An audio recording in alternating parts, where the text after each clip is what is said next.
And on this episode of Did You Even Watch the Movie? We have this from First Curiosity. I think it's crazy. Connie Nelson slams DCU's decision to cancel Wonder Woman 3. Was Wonder Woman 1 a good movie? Yeah, I would say it was a good movie.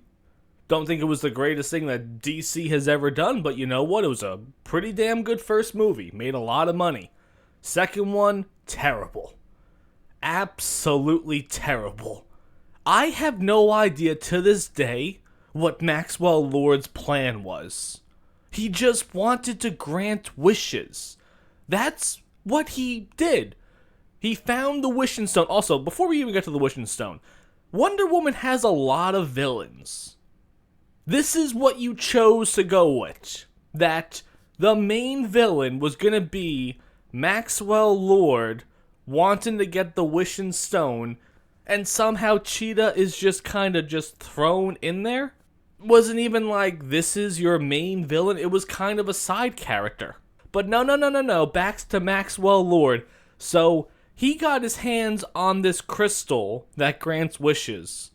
And then he eventually told the stone, hey, my wish is to become the wishing crystal to be able to grant people their wishes. This is actually the plot of Wonder Woman 1984, which, based on the title, a lot of the stuff didn't come out in 1984. It's really strange, though, that the video games in the arcade did not line up with the timeline of it.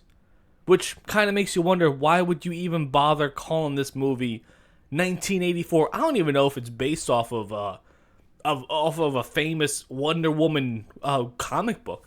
They had no idea what to do with this movie, so we'll just call it 1984. But back to Maxwell Lord, the main villain of this. So he becomes the Wishing Crystal, and then he just goes around granting people their wishes.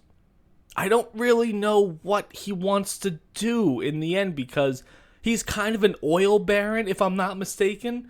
So he doesn't really wish for, hey, I want all of my oil fields in the entire world to produce more oil than ever and become the richest man on the earth. It's like, hey, I'm going to go to this person and grant them this wish. Hey, I'm going to go meet the president. So he tells the president, oh, what do you wish for? He's like, hey, I wish there were more nukes and no country would screw with us. So then Maxwell Lord finds himself in this radio broadcast place and tells the entire world, wish for something and it'll be granted. This is, the plot of Wonder Woman 2. She's battling a dude that wants to grant wishes to people. And somehow Chris Pine is back because she, of course, wished for Chris Pine to show up, so his soul entered the body of another man. And I don't really know what happened to this dude the entire time. Does he have a family? Does he have anyone he cares about as he's hooking up with Wonder Woman? It's just a very odd movie. It did nothing right.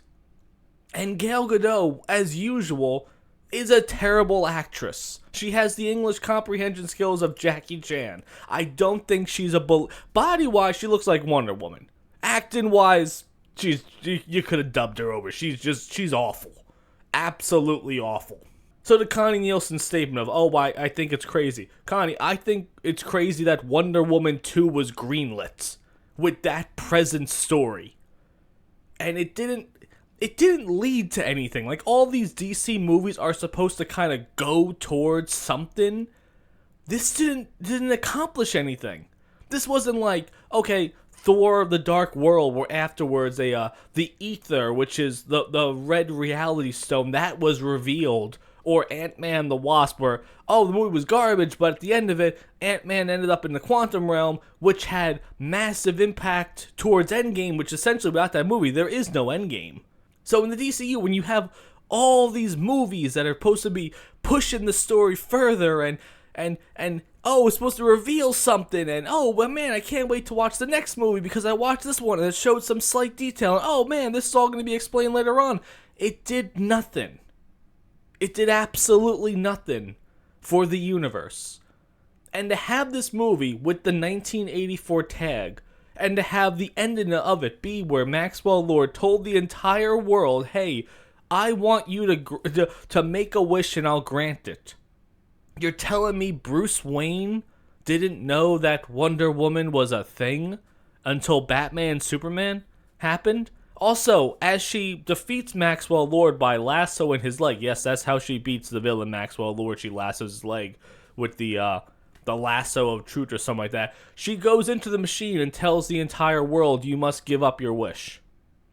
So Bruce Wayne had an Amazonian goddess in his mind telling him, hey, I guess, because obviously Bruce would wish for, hey, my parents to be alive or something like that.